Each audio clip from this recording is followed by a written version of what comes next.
નમસ્કાર વિદ્યાર્થી મિત્રો, આજે આપણે ફરી એકવાર તમારી સમક્ષ વિમલા ઓનલાઈન ઈ ક્લાસમાં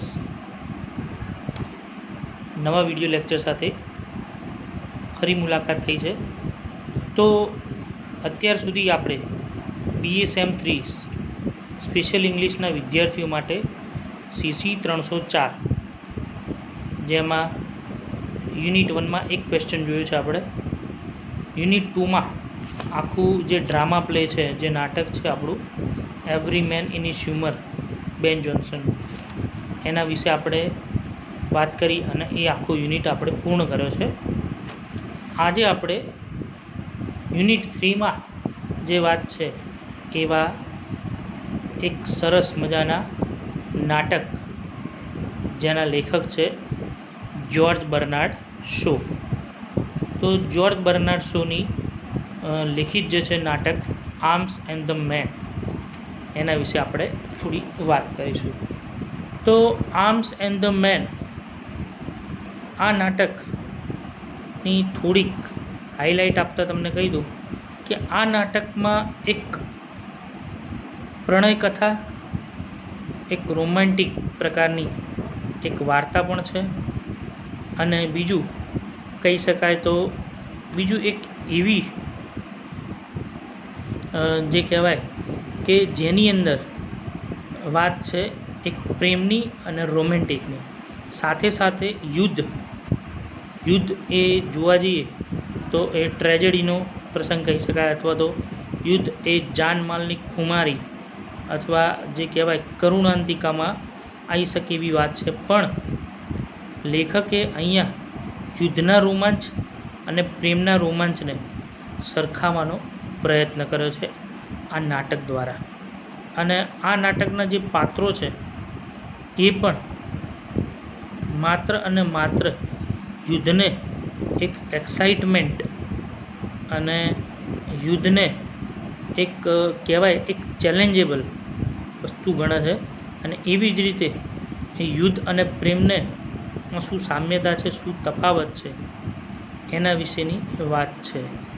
તો બર્નાર્ડ શો જે છે, જેને આપણે GB Shaw, George Bernard show કહીએ છીએ, તો એમનો જન્મ 1856માં ડબલિનમાં થયો છે.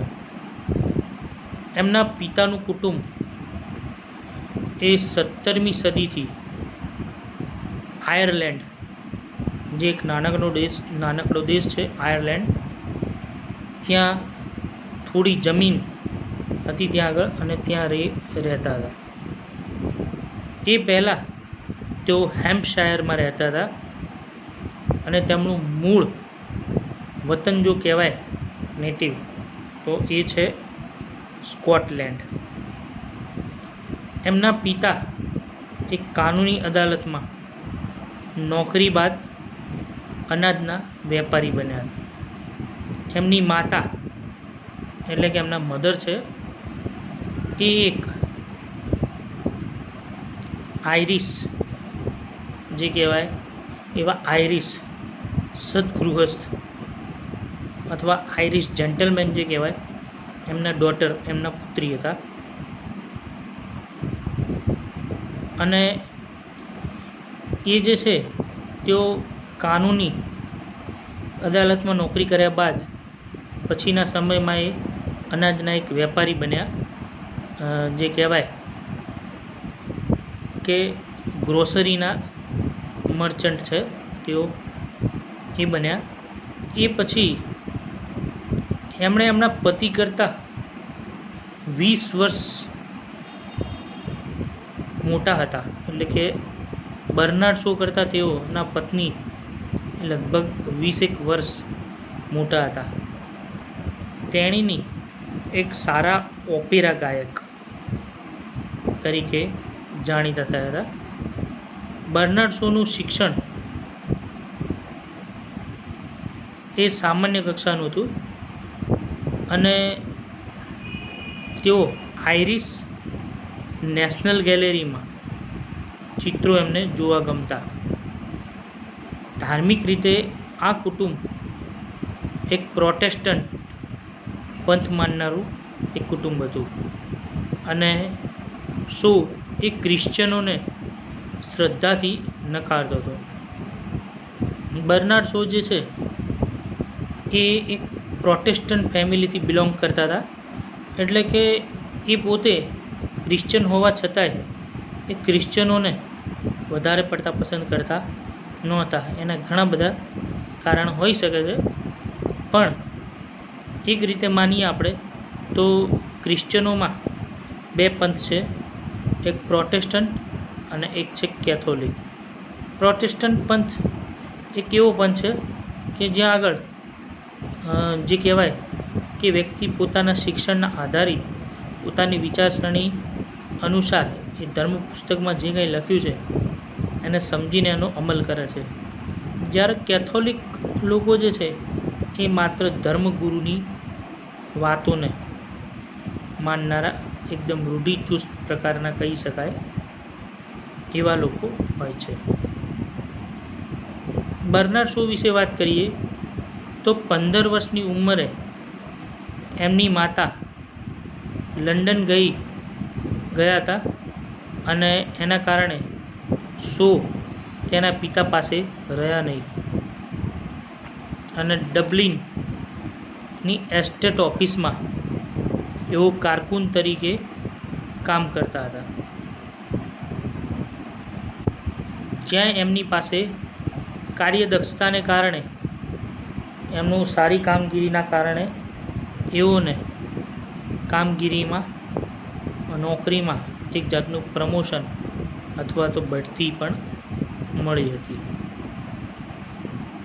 ધાર્મિક રીતે આ કુટુંબ એક પ્રોટેસ્ટન્ટ કુટુંબ ગણાતું હતું અને નોકરીમાં એમને ક્રમશઃ એક પછી એક પ્રમોશન મળ્યું. એમણે કેશિયર તરીકે એમને બઢતી મળી,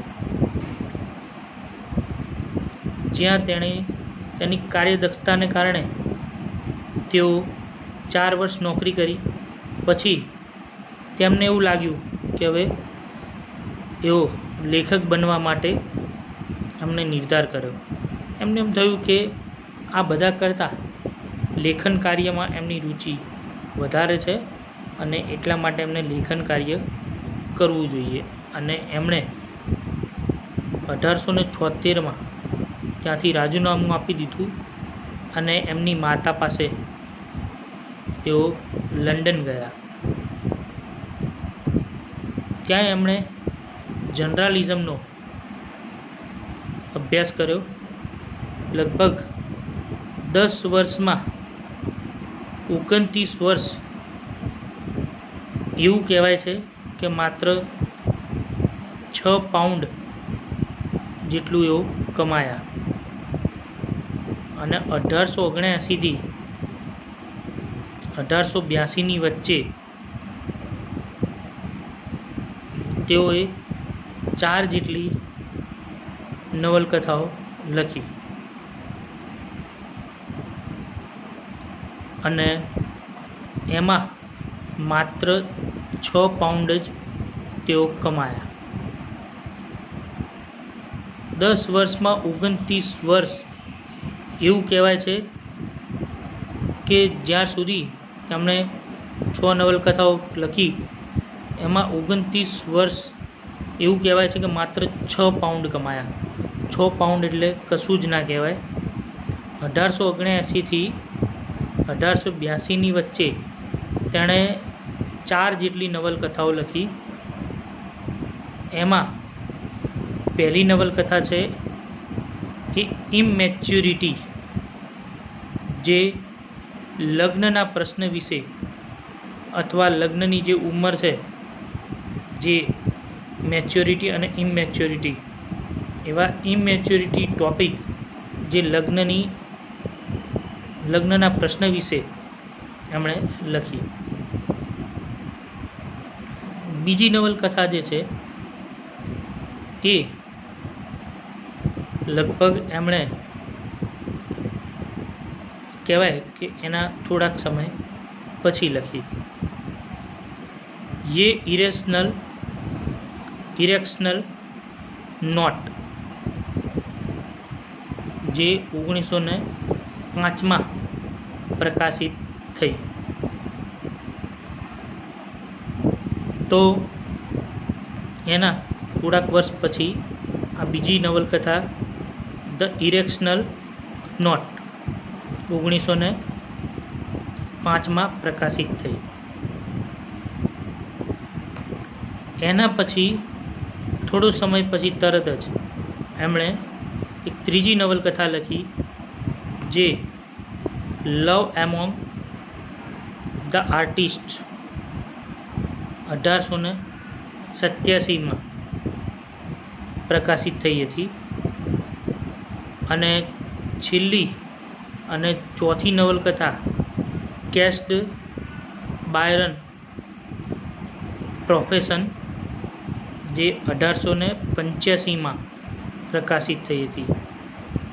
આમાંથી એકેય નવલકથા જે છે એને સારી એવી સફળતા અપાવી શકી નહીં. છતાંય એમણે ક્યારેય કોઈ જગ્યાએ હાર માની નહીં. આ ચારે ચાર નવલકથાઓ જે છે એમણે બહુ મહેનતથી લખી, છતાંય એકેય નવલકથામાં એમણે સફળતા મળી નહીં. 1898માં શોનું પ્રથમ નાટક સંગ્રહ પ્લેસ પ્લીઝન્ટ એન્ડ અનપ્લીઝન્ટ એ પ્રકાશિત થયું. આમાંનું દરેક નાટક સાહિત્યની દુનિયામાં બોમ્બશેલ સાબિત થયું અને એવું લાગવા લાગ્યું કે નાટકની દુનિયામાં એક નવી અને શક્તિશાળી પ્રતિભા દાખલ થઈ હોય એવું એમને લાગ્યું. જે લોકોને પોતાના આત્મસંતોષ અને માન્યતાઓમાંથી ઢંઢોળવા લાગ્યા. 1901માં તેમણે ધેર પ્લેસ ફોર પ્યોરિટન્સ એ લખ્યું.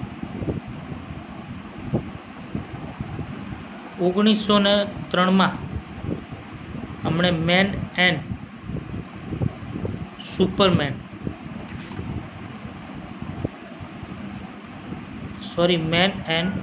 સસ્પેન્ડમેન પ્રકાશનથી નાટ્યકાર તરીકેનું પૂરેપૂરું કદ પ્રાપ્ત કર્યું. એ પછી એમણે સેન્ટ જોનની એક શ્રેષ્ઠ કૃતિ ગણાય છે તેવું બીજું નાટક ધ એપલ કાર્ટ એ એમણે લખ્યું. ત્યારબાદ સંખ્યાબંધ બીજા પણ ઘણા નાટકો એમણે પ્રકાશિત કર્યા, જેવા કે મિલિયનર. જે મિલિયનર છે એ 1936માં આવ્યું. એના પછી જીનેરા જે 1918માં જીનેરા એ 1918માં આવ્યું, પ્રકાશિત થયું. એના પછી એમણે in good King Charles golden days in good King Charles golden days 1939માં લખ્યું. તો આવી રીતે એમણે બીજા પણ ઘણા બધા સંખ્યાબંધ નાટકો એમણે રજૂ કર્યા. શોનું વ્યક્તિત્વ જે છે એ ખૂબ જટિલ હતું. હેરિસનના મતે તે સમાજવાદી, જ્ઞાતિવાદી અને શાકાહારી હતો. તે મૂડીવાદી, ધૂમ્રપાન, લોકશાહી, દારૂનો વિરોધી હતો. R.A. સ્ટોક જેમ્સના મતે શો એક પ્રચારક અને પૈગંબર હતો. શોનું વ્યક્તિત્વ જે કહી શકાય કે એવું જટિલ હતું. દરેક લેખકો અથવા દરેક નાટ્યકાર વિવેચકો એમના વિશે એવું જ કહેતા કે એઓ સમાજવાદી, શાંતિવાદી અને શાકાહારી હતા. તે મૂડીવાદ, ધૂમ્રપાન, લોકશાહી અને દારૂના વિરોધી હતા. R.A. સ્ટોક જેમ્સ જે છે એમના મતે શો એક પ્રચારક અને પૈગંબર હતા. શોનું વ્યક્તિત્વ એક પ્રભાવશાળી વ્યક્તિત્વ હતું. તેના નાટકો ભૂલી જવાશે તેના પછી પણ બર્નાર્ડ શો એટલે કે GB Shaw, George Bernard Shaw એ હંમેશા યાદ રહેશે. તે સમયના ખૂબ જ વિખ્યાત વ્યક્તિઓ તરીકે તેઓ જાણીતા થયા છે. તેમના લખાણો, નાટકો, પ્રસ્તાવનાઓની પાછળ તેઓ પોતે જ છે, જેના વિશે બોર્ડ લખે છે કે આધુનિક બ્રિટન માટે શોનું સ્થાન પ્રાપ્ત કર્યું જે સોક્રેટિસ, પ્રાચીન ગ્રીસમાં એમણે પ્રાપ્ત કર્યું. આપણા યુગનો એક ભલો માણસ GB Shaw, George Bernard Shaw એ મૃત્યુ પામ્યો છે, પણ દંતકથાઓ અથવા કિંવદંતીઓ જે કહેવાય છે, દંતકથાઓ જેને તેમના સર્જનમાં હંમેશા મદદ કરી હતી, તે હજુ પણ એમાં જ ચાલુ છે અને સતત તેઓ અમર રહેશે. કારણ કે બર્નાર્ડ શોનું વ્યક્તિત્વ એક અલગ મિજાજી પ્રકારનું વ્યક્તિત્વ હતું. છતાંય બર્નાર્ડ શોએ આ જે નાટક છે એની અંદર જે કંઈ આપ્યું છે એ ખૂબ સરસ મજાનું આપ્યું છે. અને નાટકમાં એમણે ઘણા બધા પાત્રો મૂક્યા છે, પણ નાટકની હિરોઈન જે રેના, નાટકનો હીરો બ્લ્યુઅન્ચલી જે પાછળથી ચોકલેટ ક્રીમ સોલ્જર તરીકે ફેમસ થયો હતો, નાટકનો એન્ટી હીરો, પ્રતિનાયક જેને કહેવાય એવો એન્ટી હીરો તરીકે સર્જિયસ સેરેનોફ, પછી લેડી સર્વન્ટ લૌકા, આ બધા જ પાત્રો એમણે એવી રીતે રજૂ કર્યા છે કે જાણે તેઓ એ પાત્રોમાં ઓળઘોળ ના હોય. મેજર પેટકોક, પછી રેનાના મધર કેથરીન પેટકોફ, આ બધા પાત્રોને એમણે એવી રીતે રજૂ કર્યા છે કે જાણે તેઓ એની વચ્ચે એ ઓળઘોળ થઈ ગયા હોય એવી રીતે એમણે આ નાટકમાં બધા જ પાત્રોને રજૂ કર્યા છે. રેનાના પ્રેમની વાત હોય કે પછી એની એન્ગેજમેન્ટની વાત હોય કે સર્જિયસ સાથેની કોઈ વાત હોય, યુદ્ધ અને પ્રેમમાં શું તફાવત છે એની પણ એમણે દરકાર જે કહેવાય એ કરી છે. તો નાટકમાં બ્લ્યુએન્ચલી જે છે એ ધ એન્ટી હીરો તરીકે જાણીતો છે. બ્લ્યુએન્ચલી જે છે એ દેખાવે એક લીડિંગ કેરેક્ટર અને એક એન્ટી હીરો તરીકે જાણીતો છે. તે લગભગ 35 વર્ષ આસપાસનો હશે, મજબૂત બાંધાનો, અને જે કહેવાય કે એક ચપળ વ્યક્તિ ગણી શકાય એવો વ્યક્તિ છે. અને એક રીતે એક એનર્જેટિક, અને તે એક નાટકની જે હિરોઈન છે રૈના, એની સાથે પ્રેમમાં પડે છે. અને નાટકમાં જે કંઈ વાત છે એમાં જે બ્લ્યુએન્ચલીનું પાત્ર છે એ એક પ્રતિનાયક છે, જેની ઉંમર લગભગ 34 વર્ષ આસપાસ હશે. મધ્યમ કદ, સામાન્ય દેખાવ, મજબૂત ગરદન, ખભા ગોળ, માથું ત્વરિત, આંખો અને ભ્રમર, નીરસ નાક, મજબૂત માનસવાળું શરીર અને સૈનિક જેવા ટૂંકા વાળ, સશક્ત રીતભાતમાં જોઈ શકાય તેવો એક આર્મી સોલ્જર્સ જેવો વ્યક્તિ છે.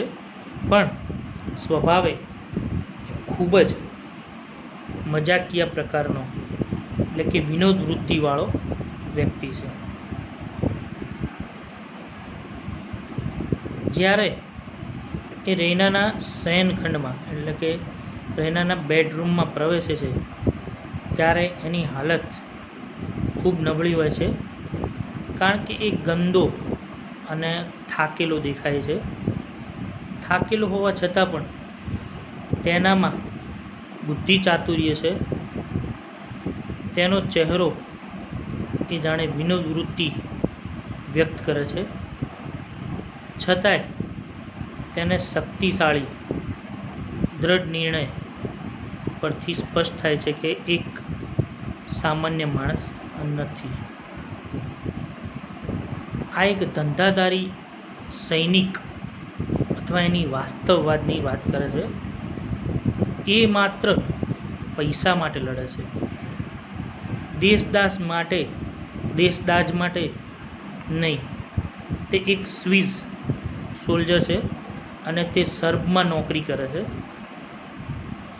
તેનું બીજું કોઈ કારણ નથી, માત્ર સ્વિટ્ઝરલેન્ડના રોડ પર એ પ્રથમ આવે છે.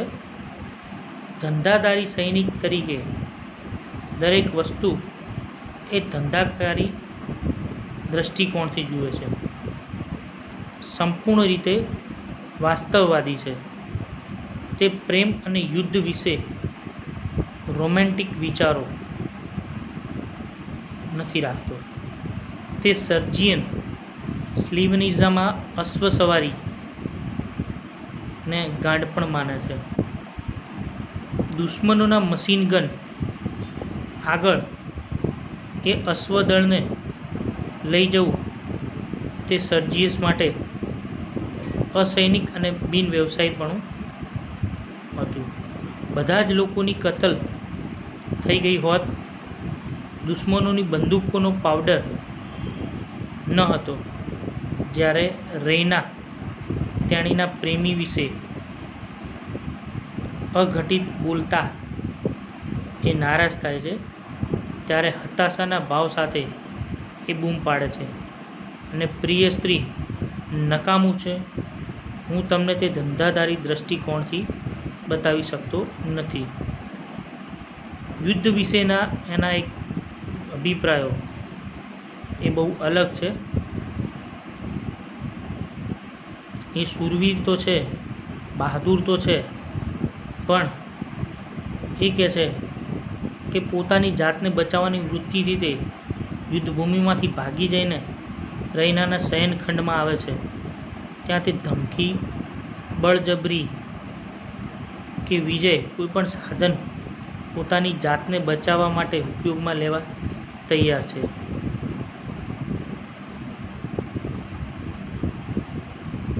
જ્યારે મારે લડવું પડે છે ત્યારે હું લડું છું, જ્યારે ન લડવું પડે ત્યારે તેની બહાર નીકળી જવામાં આનંદ આવે છે એવું એ માને છે. હું તો માત્ર શીખાવું છે, તું લડાઈને મનોરંજન માને છે. તેને યુદ્ધ વિશે કોઈ રોમેન્ટિક વિચારો નથી. યુદ્ધ કેટલીક વાર જરૂરી હોય છે, પણ તે અનિષ્ટ છે અને તેનું ભવ્યીકરણ ન થવું જોઈએ.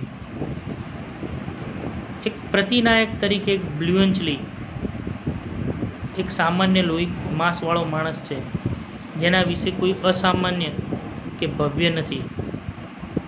પોતાના જીવનને બિનજરૂરી જોખમ માટે ભયમાં મૂકવા માંગતો નથી. અને આ બધું હોવા છતાં તે કાયર નથી. પોતાની દુર્બળતાનું રૈનાને સંતોષકારક સમજૂતીથી એ જવાબ આપે છે.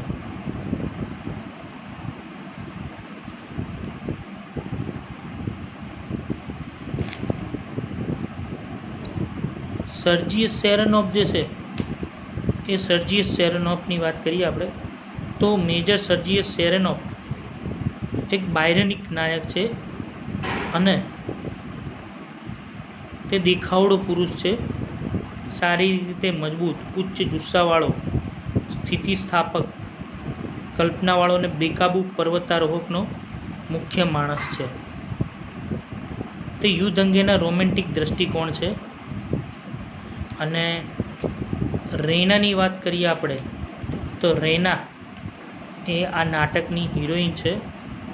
જે રૈના એક રોમેન્ટિક છોકરી છે, જેનો પરિચય આપણે બાલ્કનીમાં એક યુવાન સ્ત્રી જે રાત્રિના રોમેન્ટિક સુંદરતા વિશે ખૂબ જ સભાન છે એના વિશે વાત કરી છે. તે બર્ફીલા બાલ્કન્સને જોઈ રહી છે. તેણી પોતાના રાત્રિના પોશાકમાં છે, લાંબા ફરવાળી જબ્બાથી લપેટાયેલી છે. સામાન્ય અંદાજ કરતાં 3 ગણું ફર્નિચર તેણીના રૂમમાં છે. તેણીની યુવાન છે. તેણીને વિચારવા યોગ્ય શારીરિક સુંદરતા છે. તેણીની એક સંપૂર્ણ રોમેન્ટિક છે. તેણી એ યુદ્ધ વિશે ખૂબ આગંતુક છે અને એને એવી ઈચ્છા છે કે એના પિતા એ હંમેશા યુદ્ધમાં મોટાભાગના યુદ્ધોમાં નાયક બનીને મોટાભાગના યુદ્ધોમાં એમણે આગળ ભાગ ભજવ્યો છે અને ઘણી બધી જગ્યાએ એમણે સફળતા મેળવી છે. તો એને ઈચ્છા છે કે એનો ભાવિ પતિ જે છે એ પણ યુદ્ધમાં એ આગળ નાયક બનીને સેનાનું કમાન સંભાળે અને સેનામાં એ સારા એવા મેડલ મેળવે અને ઝળહળતી સફળતા પ્રાપ્ત કરે એવી એની બહુ અંતરની ઈચ્છા છે. એટલે રૈના એ સર્જિયસ સેરેનોફને પસંદ કરે છે અને સર્જિયસ સેરેનોફના પ્રેમમાં પડે છે. સર્જિયસ સેરેનોફ જે છે એ યુદ્ધ માટે બહુ રોમાંચક રોમેન્ટિક વાતાવરણ ઊભું કરે છે અને એના કારણે એ પ્રેમમાં આકર્ષાય છે. જ્યારે એ આ રોમેન્ટિક વાતાવરણના કારણે એ સતત એના તરફ આકર્ષાય અને એ પોતાના ભાવિ પતિની કલ્પનાઓ પણ કર્યા કરે છે કે યુદ્ધમાં એવું કેવું પ્રદર્શન કરશે, શું છે એ. તો મિત્રો, આપણે હવે પછીના લેક્ચરમાં આ નોવેલમાં આ ડ્રામા પ્લેમાં આપણે આગળ વાત કરીશું. ત્યાં સુધી બધા જ મિત્રો હવે પછીના વિડીયો લેક્ચરમાં આપણે મળીશું. ત્યાં સુધી બધા ઘરે રહો, સુરક્ષિત રહો, સલામત રહો. Thank you very much.